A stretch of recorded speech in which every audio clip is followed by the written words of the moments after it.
season out of Tennessee. Sydney McKinney leads it off and fouls the first pitch off at 74 miles per hour. Carlin Pickens with a massive crowd to watch the fastest thrower in the sport. 4-5 on the year, started 4-0. It's just been tough luck in the last half of the season for Carlin. She's still been really good in the circle, has a 3.02 ERA, and has the first out of the game. I don't think that her record as a rookie is indicative of how she has pitched this year. Had a lot of luck, a lot of offense behind her whenever she stepped in the circle in her starts early on this season. But why the Blaze have gotten into trouble is because their offense has just slipped away and not provided her the run support that she had earlier. Sydney McKinney's return from Japan has pushed Maya Brady to the 2-hole in this lineup. Was the leadoff for the majority of the year. McKinney now in the leadoff spot. Brady, who has great run producing ability of her own, in the 2-hole with Sid Romero behind her. Brady did go around, 1-1 count. Out west right now, Portland plays Texas tonight, but Chicago and Utah had that series moved there due to the air quality conditions in Chicago. If the Bandits win that game today, which just went to the 8th inning with Utah, they will force a winner-take-all for the top seed in the postseason. That would be tomorrow. As you look at Maya Brady, was just fouled that pitch off herself.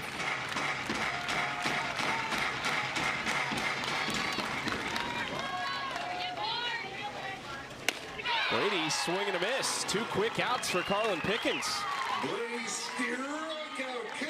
She is working that changeup early and often to Maya Brady. Got her to chase it early in the count, throws it through the zone here. So you talked about her throwing 74, 75, 76, sometimes 77 miles an hour is what Carlin Pickens can step into the circle and throw. But she has a changeup that is very effective that she brings in at about 64 to 66 miles an hour that you can see already the first 3 hitters that she's facing. She's trying to establish that pitch early.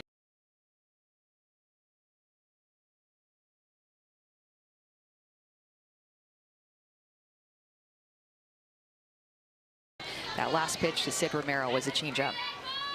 Carlin has the 3rd best ERA in the league, 1st in innings pitched, tied for 1st in strikeouts entering today. Now she is chasing Montana Fouts, who is dealing right now against the Bandits. Here is Sid Romero. Takes outside, 2-1 count for Romero, who's on a 5-game hit streak, and in the last 5 games has homered 3 times, has doubled twice, and has driven in 7 runs. She'll have to face is Carlin Pickens' drop ball. That's the pitch that she throws the hardest. 77, 76 miles an hour is what she can ramp it up to, and alongside that changeup, she stays more down in the zone, but she can go up with her rise ball every now and then. Throw it a little bit to raise the eye level of these hitters to be able to work down the zone with her drop and changeup. 3-2 from Carlin in front of a sold-out crowd, trying to go 1-2-3, right back to her, and there it is, 1-2-3. Trying to set the tone in this series and trying to keep a trend going, Amanda, that is unique to this staff, because entering their last week or so, Game 3 against Utah started a trend of 3 consecutive complete games. The only other complete game prior to that was the opener of the season from Maya Johnson. And that is why they are in playoff contention, was that they had this turning point with their pitching staff, particularly with the veterans and Elena Votter and Jalen Ford and Maddie Penta, that have got them back on track to then support their offense, which has been so strong all season. But Maya Johnson, she was the ace of the staff early in season. This Spark team started without those 3 veterans that I just named. They were playing the Japan Diamond League, so they got to the AUSL late, and this Spark pitching staff was all rookies. All 5 pitchers on their staff were rookies, and Maya Johnson early on was their ace, their go-to. You see how much they trust her, giving her the ball in this big game. Slow roller right side, Delaney Wiz standing in the line of Kennedy, tags her out for the first.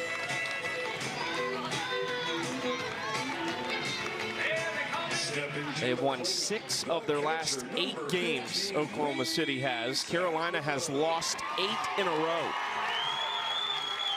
Reese Atwood now, one of the fan favorites quickly here in Carolina. Takes ball one high. I just like to see Reese Atwood in this rookie year after coming off of 2 national championships with Texas and ending her senior season, coming right to the AUSL. I just like to see her swinging free. And that's what you've seen from Reese Atwood. There were times, especially in her senior year, after this absolute breakout junior year that she had at Texas, offensively, back behind the plate, doing it all. Top 3 finalists for National Player of the Year. And then your senior year, you could tell she was pressing a little bit. But I feel like it just seems, watching her, that this start to her professional career has kind of been a clean slate, where she's just being able to step up into the box and play free. Has a hit or a walk in 12 of the last 13 games, and there is a walk. This is kind of a trend. We've seen a lot of Carolina lately, and this has been a trend for them because prior to the last 2 games against Chicago, which they lost, but they scored a lot, they'd really been struggling offensively. So Reese Atwood has not seen a ton of hittable pitches as of late. It's kind of reminding me of what it was like when Oklahoma found themselves with Kendall Wells, a freshman, and teams pitching around Kendall Wells or Lauren Chamberlain, Jocelyn Allo back in the day. Like, teams have not wanted to let Reese Atwood be the hitter in this Blaze lineup that beats them. So they're not giving her really anything to hit late in the season. She's drawing a lot of walks. So one time in the Volt series that she got something to hit, for their most recent series, she had a 3-run home run. So she is so on top of the mistakes and being able to take pitches as pitchers have been trying to work around her. She's just been taking her walks, and it's going to be up to someone else to step up. That someone at the moment is Bailey Klingler in the 3-hole. 4th-year pro out of Washington. She's from Houston, Texas, comes from a very athletic family.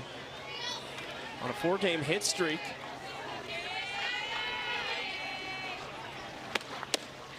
Maya Johnson is going to come from the left-hand side, and she is really established in her rookie year, her drop ball and her screwball. When she was at Belmont, all 4 years, she really lived on her rise ball, more up in the zone, really liked to get hitters to chase that pitch up and out. And there's a screwball there, but what she has done is completely changed the way that she has pitched these hitters as a pro to be more down in the zone. With the home run hitters that we have in this league, she's learned to lean more on her drop ball and her screwball to keep the ball down in the zone.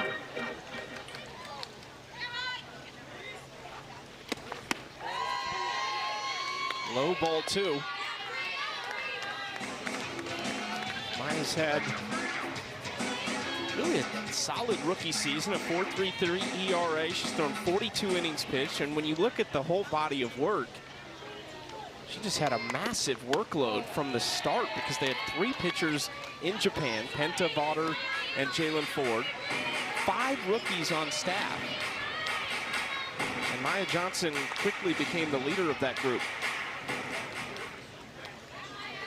Had a 3-ball count against all 3 hitters so far. Klingler thought that was ball 4, but instead it's a full count. Well, I think that she loves stepping into this league and getting the ball, being the one, getting to pitch right away. It was her goal to play in this league, to get recognized as a pitcher playing at Belmont at a mid-major, that she could play in this league. Into right field and down in front of Harper. Atwood's going to take 3rd. It's aggressive base running from Reese Atwood. Now 1st and 3rd with just 1 away here in the 1st.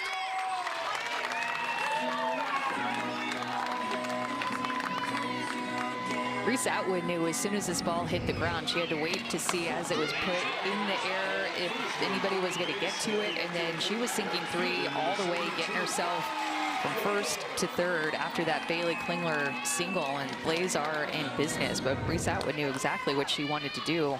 Headed towards 2nd. Texas and Carolina both eliminated from postseason contention. But you wouldn't know it without Texas has finished the year. Big win last night over Portland.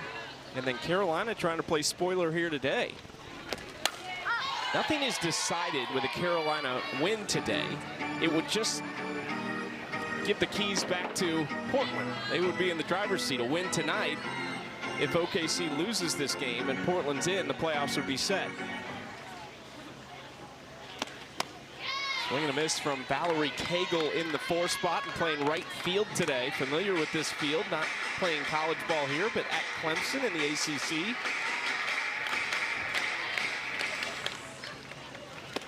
This field has totally a different feel than the Duke games. And I know that they get good crowds, but the way that Durham and this Duke softball stadium and the fans here have embraced this team has been so special to watch with the crowds. Hagel pops it up on the infield for Sydney Sherrill, and there's 2 outs. And the entire berm being filled all the way down the right field line and behind the outfield seats. People were waiting in line for hours to be able to get in, even battling some weather that we had before the game with lightning and a little bit of rain and drizzle. These fans have been committed to getting here a chance to watch this game. Brito through the left side, Carolina on the board.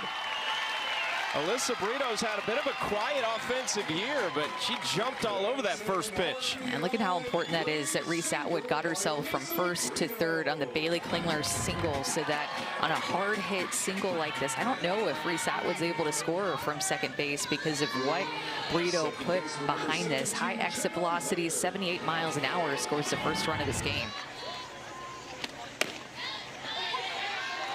Strike one to Jenna Laird, the second baseman for Carolina.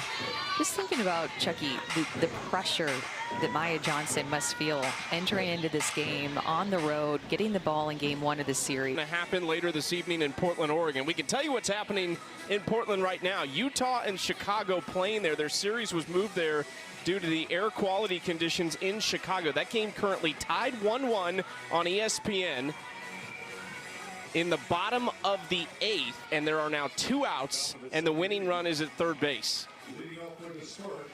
Chicago wins, and it forces a winner-take-all game tomorrow for the #1 seed in the postseason, which is essentially a first-round bye right to the championship.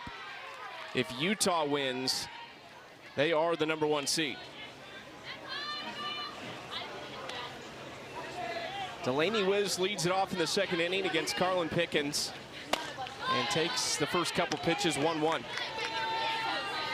No one is rooting harder for Carolina than the Cascade are.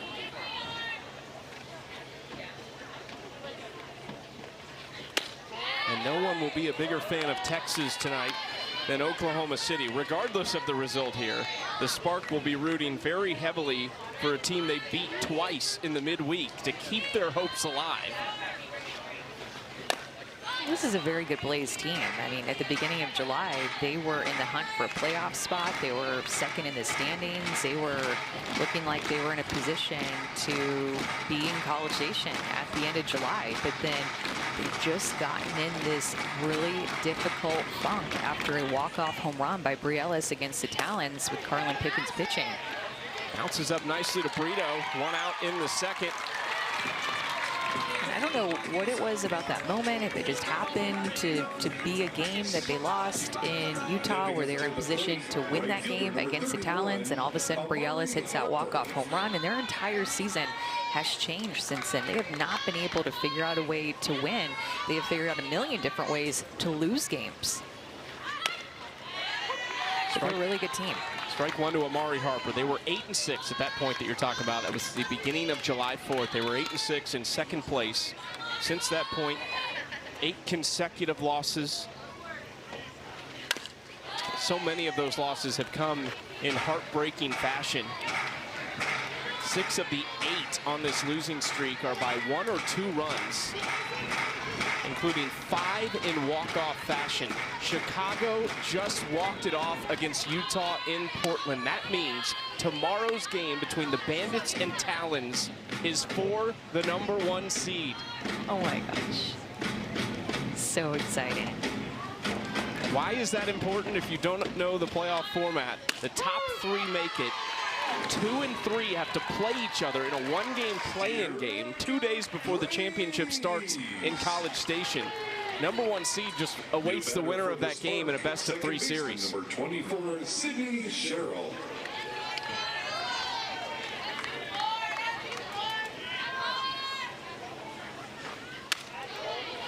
First pitch up and in to Sydney Sherrill.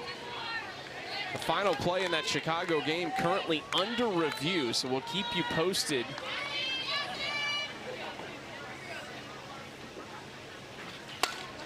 Sherrill fouls that off herself, 1-1 count.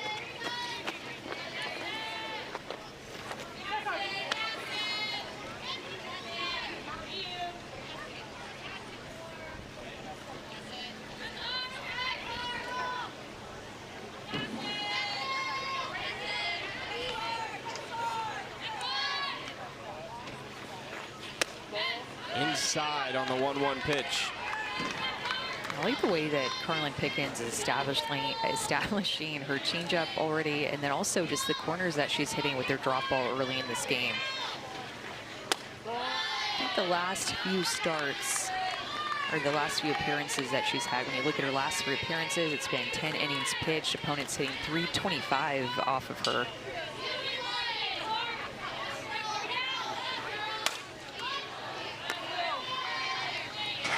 We welcome our new audience who just watched Chicago beat Utah in extra innings, setting up that winner take-all for the top seed tomorrow between those two teams.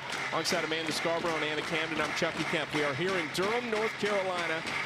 More postseason implications in this one for Oklahoma City. If they sweep Carolina, they are guaranteed the 3rd spot in the postseason. Depending on what Portland does tonight, if Portland were to lose to Texas, it would only take Oklahoma City winning 2 of 3. But the Spark cannot afford to let this one slip and allow Portland to end it tonight. Ground ball left side, picked up by Anna Gold, and Carlin Pickens has dealt 2 scoreless to start this game. In front of an absolutely packed house in Durham, North Carolina.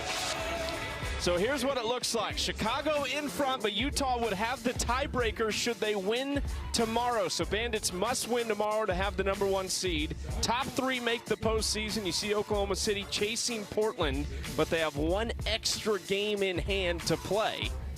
And that will be Monday night.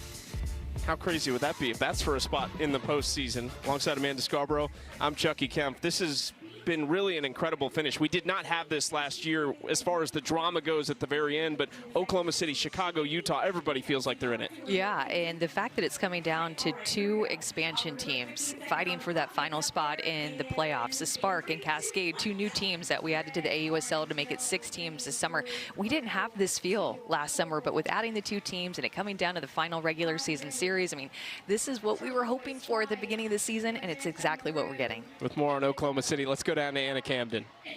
Yeah, like you guys just said, this game is make or break for the Oklahoma City Spark. This series is make or break, but head coach Amber Flores told me that for them, it's just business as usual. She said one of her favorite parts of this team is how level-headed they are. Today they did warm-ups as usual, scout as usual, pre-game meal as usual, business as usual. But of course, there is a level of pride for this program in its first season with the AUSL as one of those 2 expansion teams. And she said they often talk about how what they do in this first year is going to set the standard for years to come. So inevitably, this is a huge series for the Spark, not just for a playoff berth, but for the future of the program and the precedent they want to set.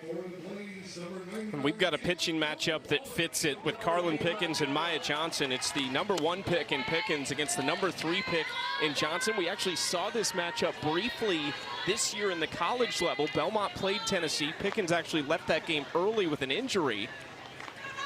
But they're both off to solid starts. Johnson gave up 1 run in the first, and now Kayla Kowalik, who has recently returned from the injured list, leads off the second with a base hit. A lot of pressure for a rookie in Maya Johnson. She's going up against Carlin Pickens, who's also a rookie, but she's getting to play loose and free. The Blaze know that they're not going to be in the playoffs, but for Maya Johnson, I mean, Amber Flores, their head coach, and their coaching staff decided, you know what, we're going to give Maya Johnson, the rookie, the ball in this must-win situation, and she has been so competitive this year in the circle.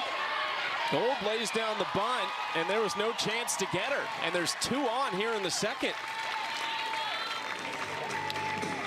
And to think about the pressure that she is feeling as a rookie to try to help this team get to where they want to be, what Anna was describing, the setting the standard, the foundation for an expansion team, and having the belief from the coaching staff and the veterans that are playing behind her that she can be the one that gets the ball in this big game and get the job done.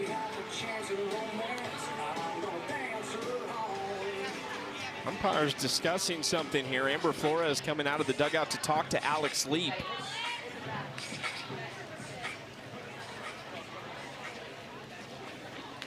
Oklahoma City is challenged in the previous call on the field that the ball did not make contact with the batter coming out of the box. This play is under review. Big call here. Anna Gold bunting there and clearly catching OKC off guard. Yeah, it did look like it hit off of her helmet while she was in the box. Got a big bounce.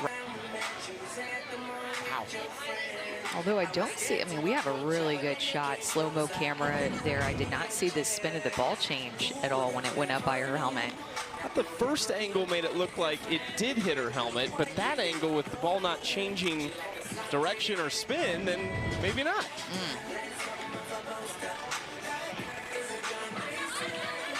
I don't think there's definitive evidence that it hit her. The first angle, I'm totally with you. I thought that it did, but in these other two, I don't see anything that proves it. After review, the call on the field stands. The runner is safe at first base. That's Oklahoma City's first challenge. Just the second inning, but every moment is just magnified with what's at stake for Oklahoma City. I think you can see it with Joe Evans and Amber Flores both coming out of their dugout, talking to this defense. Carolina already 3 for 5 in the game with runners on base. Aubrey Leach takes outside ball one. Aubrey had an interesting year offensively. She leads this team in walks with 10. But is only hitting .229 on the year. She's had a hit or a walk in all but 3 games. She is certainly a luxury, though, in the 9-hole and in a spot like this. When you know that the Spark are going to be quick to making pitching changes, being able to use their entire staff, and maybe going one time through with Maya Johnson, trying to keep the Blaze off balance, or at least just see how she does the first time through the order. Jalen Ford currently warming up at the bullpen. Elena Vaughter was also up there just a second ago. So a couple of veterans that have good experience as professionals in the wings. We've seen them on numerous occasions. We got to call the home opener for Portland against Oklahoma City, a series that the Spark took 2 or 3 games in, and very much a bullpen approach in that. It was one time through, maybe a couple innings max, and they would move on. They re-entered pitchers in that as well. And to your point, certainly an all-hands-on-deck situation this weekend. Johnson misses low. The bases loaded with nobody out.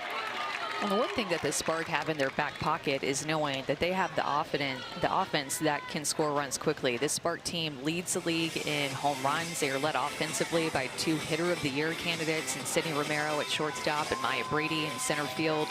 They've put up big numbers for them. So not a team that's going to panic if they do give up some runs, because they have the bats, especially on a field like here at the Duke Softball Stadium that's 190 down the lines. It bodes well for a home run hitting team and the Spark to be able to get back in this thing. And here is that pitching change we were talking about. Question is, who is it going to be? Vaughter had come back into the dugout already just a few moments ago, so maybe Elena Vaughter. Jalen Ford is still out throwing in the bullpen. Whoever it is coming into a nasty situation. And it's going to be the 3rd-year pro out of Kansas City, Missouri, Elena Vaughter. So while Reese Atwood hasn't. Teams have recognized that, pitched around her. They did the same thing in her first at-bat in the first inning. She did not get anything to hit, but they don't have that option now. And look at Elena Vaughter going right at her. Change-up for the first strike, drop ball outside, didn't get the call. But you can tell, I mean, there's nowhere to put her. She's gonna have to find corners with her drop ball, and a chance to get a double play here with Reese up. Reese Atwood hit 74 home runs in her Texas career. Takes another off-speed pitch and falls behind 1-2.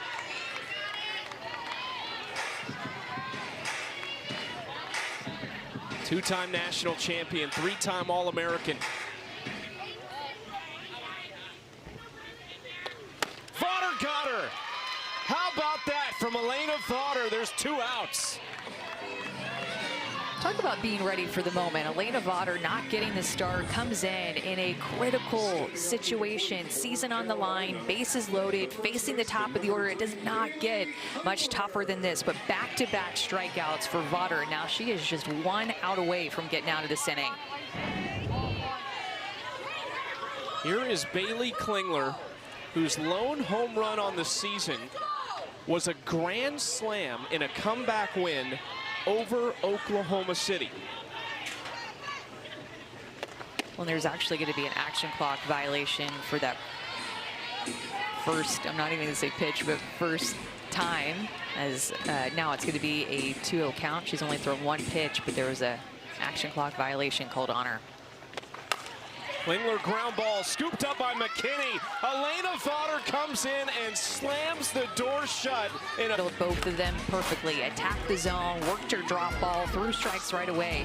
And the hitters that she faced in that inning were the top of the order for the Blaze. The 3 hottest hitters in their lineup right now, Dakota Kennedy, Reese Atwood, and Bailey Klingler, being able to get 3 outs to the first 3 hitters that she faced.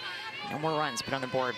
She had 2 strikeouts in 13 innings pitched, entering that outing right there, and just had 2 strikeouts to help herself out of that frame. How do the Spark respond? A top 2 offense in the league behind Chicago. They lead the league in home runs. Sarah Gordon to left field, right to another rookie in Dakota Kennedy.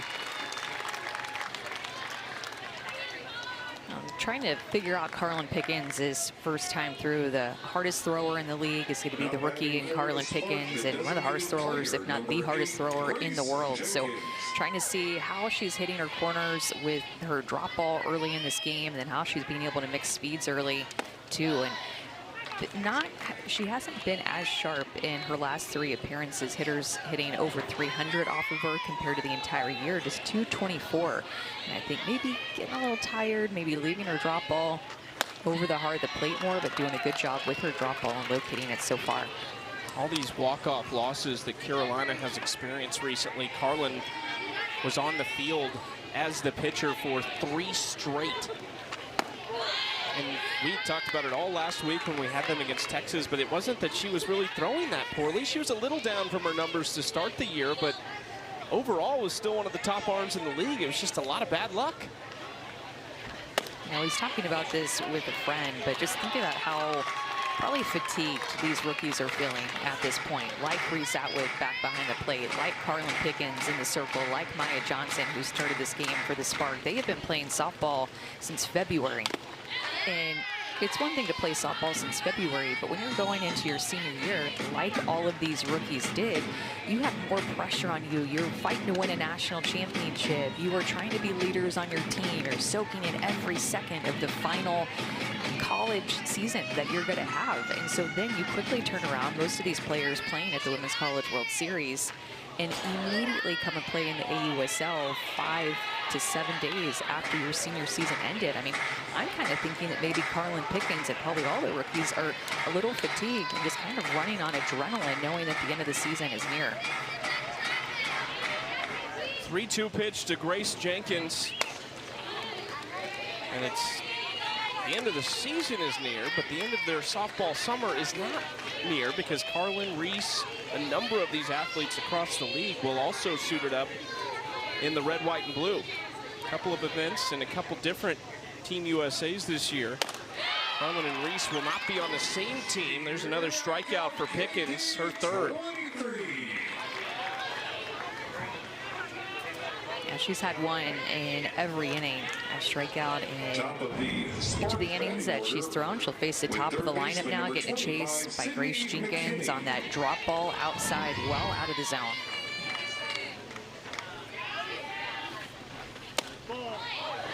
Outside ball 1. This is Sydney McKinney, the 4th-year pro out of Wichita State.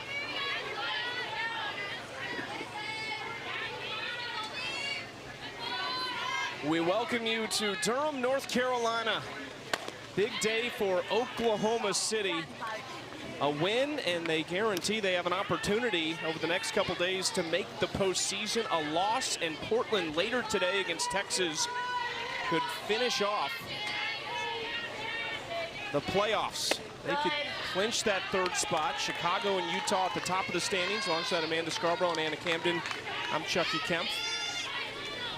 Just a few days remaining. A diving catch, a double play, like can put any type of different things on the bingo card, but she is the one that keeps the dugout loose, and a lot of energy from Mackenzie Clark. Oh my gosh, our camera people are amazing. There's the bingo card currently being worked on by Mackenzie Clark. Anna knows all about the bingo card. Anna, do you have any insight into what we're looking for today? Of course I do, Chucky. So there are 4 things that could get the Blaze Bingo at this moment. A home run, a double play, a diving play, or a PFP. And of course, Mackenzie Clark is the one keeping track of all that stuff down there in the dugout. Cagle lines out to McKinney on the left side. I saw PFP on there. That's the one that stood out to me. I'm always a fan of pitcher fielder practice. Oh yeah. It's not really practice if you're in it, right? I know it is funny how we call it PFP in game, even though it's not practice, and that's what it's called at practice for short. Has that always been the terminology? Like back when you played, was that also terminology? We did not use that. It makes me feel better because I was just enlightened about that like 4 or 5 years ago. Changed my life. I know, I wonder why that became a thing.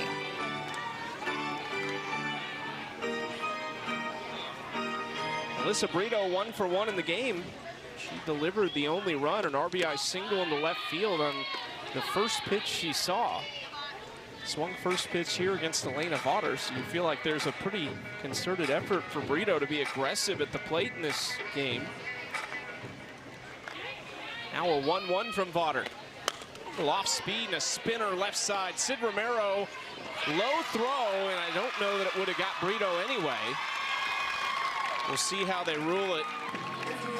Monday night, the Dodgers take on the Phillies, 7 Eastern, and then the Cardinals face the Angels at 10 Eastern. Catch both games live on ESPN and streaming on the ESPN app. Second half of the MLB season is underway.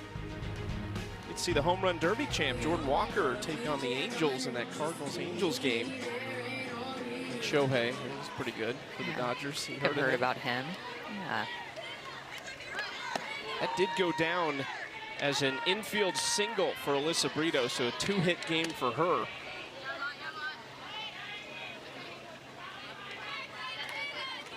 One on for Jenna Laird. Laird, hard ground ball, Wiz steps on the bag. The tag not quite in time. Brito in there under the tag of a fellow Sooner, Romero. Elena Vaughter has just done such a good job throwing ground balls, strikeouts since she's entered into this game. And you think about the last game that she threw, was a complete game start. It was her best game of the season. But that's what all of these veterans who have come back from the Japan Diamond League, the 3 starters, the 3 pitchers on this pitching staff who they did not have early in the season, that's what they've been able to do. You can tell they've gotten more comfortable in the circle, and the ERA improvement from June to July has shown it. The Spark pitching staff just started with 5 rookies, but Vaughter being a big part of the pitching staff that came back from Japan. Romero on the move, makes the play to retire Kowalik. Bailey, unfortunately, obviously, playoffs not in the picture for you guys, but we're not seeing that. This mentality that you've come out with has been so motivated. What's kind of driving that force for you guys this weekend?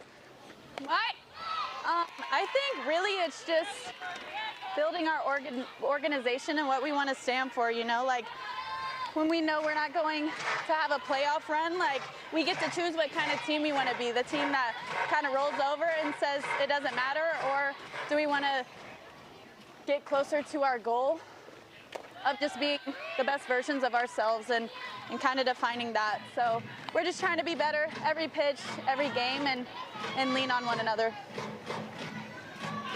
1-2 pitch to Brady from Pickens. Oh. In the air to center, Maya Brady, a solo shot, ties it up.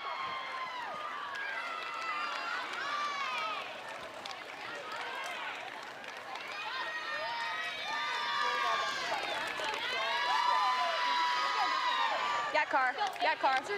Yeah. Shut it down. New batter. Hey. Brady's league high Big batter ninth matters. Let's home go. run Come on. ties it up at 1 apiece. Yeah, car. Got you, bud. Bailey, how difficult is it to decide where you want to play on somebody like Amaya Brady, who has that pop but also can lay down a bunt? I know that she's not hit anymore, but I was dying to ask you this when she was up at the plate. Yeah, I think it's just about knowing. Oh. Romero to right field, back-to-back home runs for Oklahoma City. Yeah, car. Right back. Got you, bud. Got you. Here we go. Yeah, to answer your question, I think it's just about Up to the plate, number 97. knowing that Carlin throws gas, and I mean, if Maya turns and burns on 73, 74, 75 hard in, then that's just really great for her. But yeah, haven't seen that really yet from a lefty all season. So just trying to play our game and trust Carr. See you. Delaney Wiz at the plate now. Bailey, what's next for you? We've kind of talked about the summer. We know you came from Japan, but what's next for you after this season? After the season, well, we have USA training camp, and then All-Star Cup, which is exciting. A little different format this season, and then after All-Star Cup, I'll go back to Japan. Wiz to deep center. 3 straight home runs for Oklahoma City.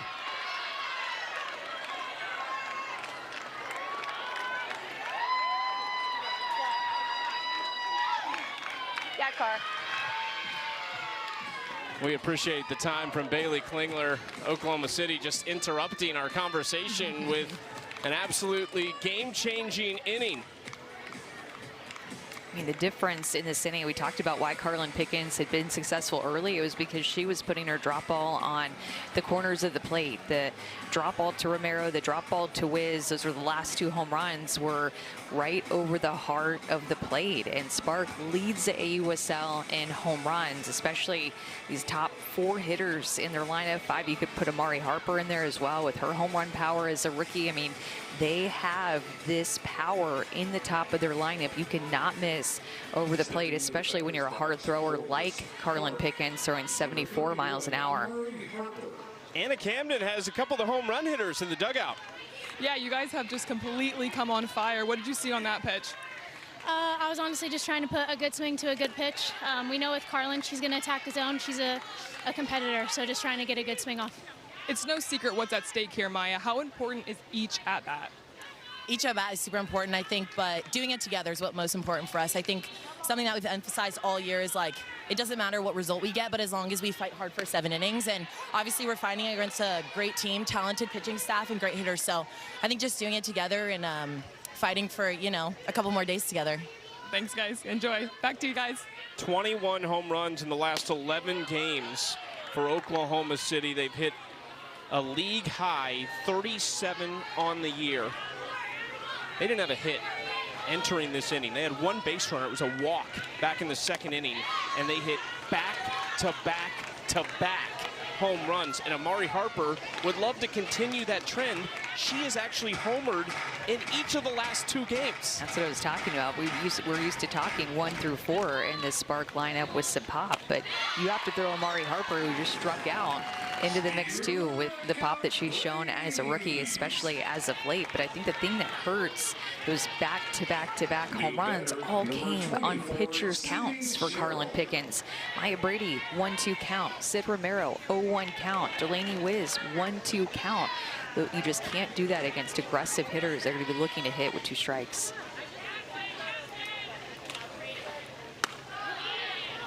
Ball 1 high to Sydney Sherrill. Hitless in the last 2 for Sherrill after she had an 8-game hit streak with 4 multi-hit games in that span, hitting just under 300. Pickens missing outside. Oklahoma City has 6 qualified hitters hitting 280 or better, plus Sid McKinney, who entered today hitting 442. And the crazy part about McKinney is she has the 4th most hits on the team despite only playing in 12 games.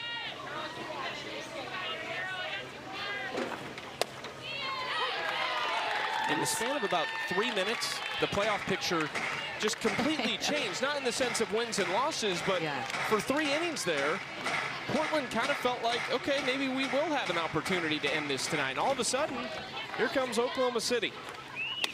And that's why we had mentioned, as Carolyn Pickens gets another strikeout, that the spark can come back into this game. Even if the Blaze are winning like 3-0, 5-0, it doesn't matter because they have the ability to hit the long ball and swing themselves back into the game, which is exactly what they did. And the good thing for the Blaze is that all 3 of those home runs were solo shots, which makes it seem not as painful on the scoreboard, but just as painful if you're Carolyn Pickens, knowing that you gave up back-to-back-to-back home runs in pitchers' counts.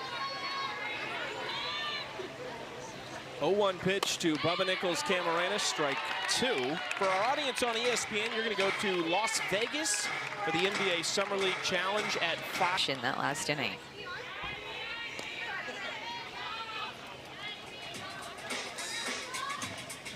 Actually showed a combination graphic between Sid Romero and Maya Brady offensively off the top. You could very well throw Delaney Wiz into that conversation. Now all of them have at least 7 home runs on the year. Romero and Brady have moved away from the pack at 8 and are now tied for the league lead with 9 home runs on the year. That matches last year's total. This is hit hard to left field, and that is gone. Anna Gold leaves the yard. Back-to-back games with a home run, her 4th of the year. On the field where she is the 2nd all-time leader in home runs in Duke program history. And that is what the Blaze needed. When Carolyn Pickens was out there giving up the home runs and the team felt deflated, the fans felt deflated, we said, wait, Gold, Leach, and Kennedy, 8, 9, and 1 are coming up and could give this crowd the energy to get back in it.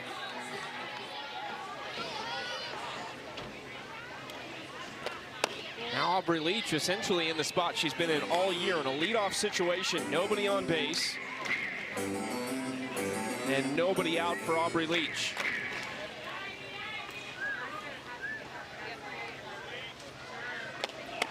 The home run hitter Anna Gold is with Anna Camden. All right, you're pretty comfortable in this field, clearly. What worked for you at that at-bat? Yeah, I think just trying to hit the ball from the middle of the field, and I knew she had a changeup and she hadn't thrown it to me yet, so I was kind of guessing that she was going to throw it there, and I saw it and just stayed through it. That was going to be another one there. Your team is no longer in this playoff race, but you guys aren't playing that. You're fighting really hard. Where does that mentality come from? Yeah, I think we're still trying to build our brand as a team and who we are, you know, and we're not letting up just because we're not in the playoffs. Like, we're a tough team, we're gritty, we're still competitive, and we're trying to win out the rest of the season. Thanks, Anna. Yeah, thank you. Back to you guys. It's clearly been a talking point with this team. That, like, this is about the franchise now that is the Carolina Blaze. As Dakota Kennedy lifts it to center, Brady back to the track and makes the catch. But they're talking about setting the foundation. This is still a packed house. You want to show your fans, hey, come on out next year. We'll be in the playoffs then. Keep giving us that support. They've still been fun to watch. I mean, this Blaze team has just had some heartbreakers in the second half of the season, and I'm sure that their fans have felt it. They've felt it. Their general manager, Dana Sorensen, have felt it. I mean, it's just not been easy, but this is going to be a team that's going to put a fighting, competitive, talented product out on the field, and it's why these fans want to come out and watch them despite losing 8 in a row.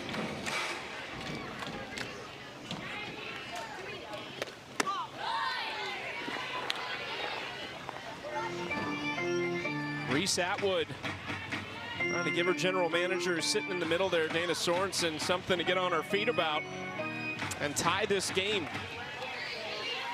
1-1 from Vaughter, ground ball right side. Talons and Bandits for first place, the #1 overall seed.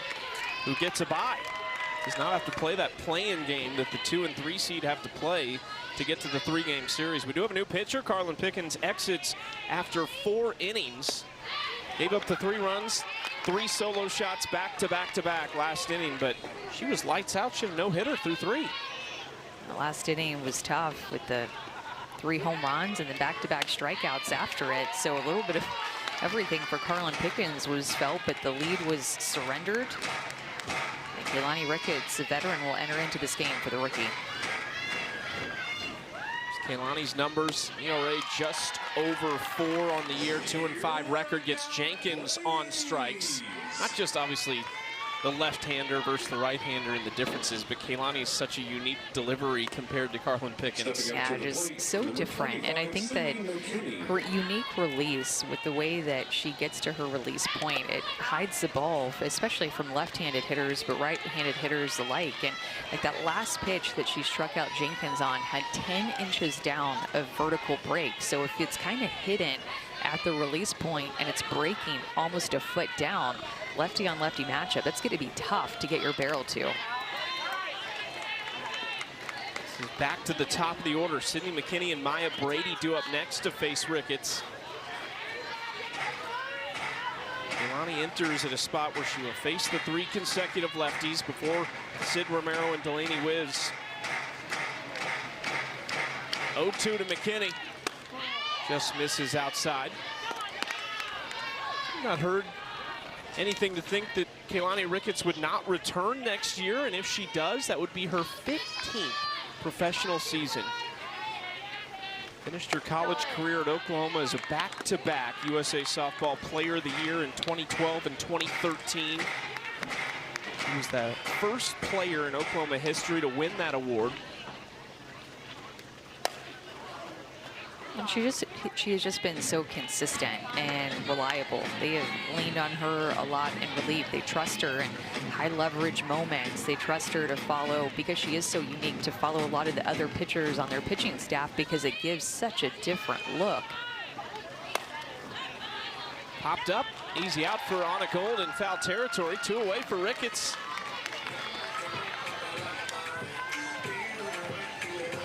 Heading to the batter's box for this. Look how different this is when you think about Ricketts on the right side especially. Look at how she hides the ball. Okay, it comes back behind her. So you're going from a right-handed Pickens to a left-handed Ricketts, where she almost brings the ball behind her as Maya Brady strokes another one. You cannot hide anything from Maya Brady. A home run her last at bat, a double this time off Ricketts.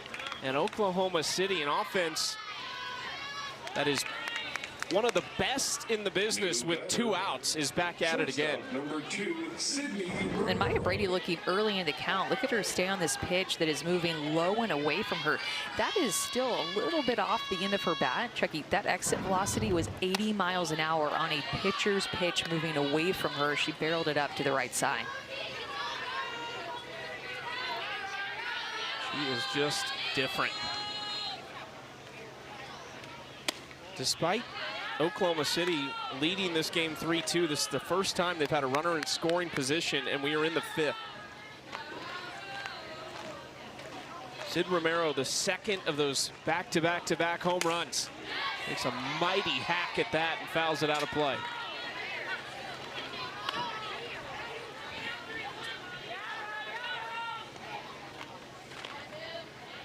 Sydney looking for her 12th multi-hit game of the year.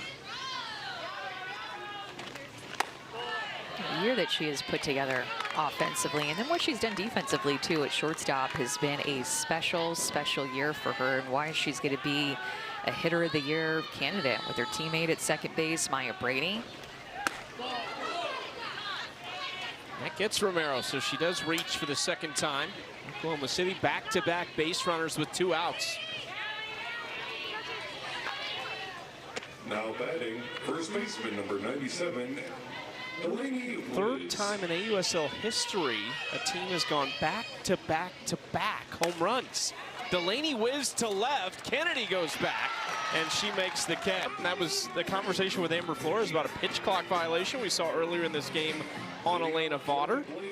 Just so interesting to hear those conversations that we see all the time, but we never know what's exactly happening, and love that the AUSL has given us that access. pulling the curtain back a little bit and have an understanding what those conversations are like. What are the coaches really talking to them about? What are they talking amongst each other whenever they meet in the field? I always want to know. I just always want to know what they're talking about. Could you be an umpire? Could you be an umpire? No. Yeah, no. I don't think I could do it. So much credit goes out to every umpiring crew that we have. It is such a difficult job, and can't do this without them. A lot of respect for those guys. Can you imagine Shonda Stanton running out of the dugout at you? No. I'd run the other way. I'd run off the field.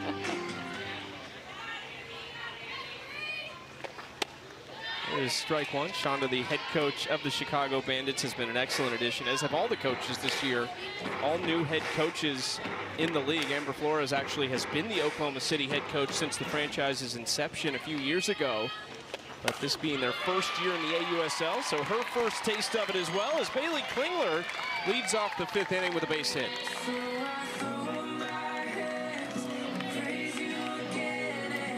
Two-hit game for Bailey Klingler. Stepping up to the plate, number 72, Bailey Cagle. 5-game hit streak now for Bailey. And here is Val Cagle, who is 0 for 2. Ball one outside from Elena Vaughter. So Maddie Penta is the probable starter for game 2 for the Spark, and Elena Vaughter is a probable starter for game 3. And I mean, that has been the difference maker with their pitching staff, is Jalen Ford being able to throw complete games, Elena Vaughter being able to throw complete games, and Maddie Penta really turning her season as well, as she's currently in the bullpen right now.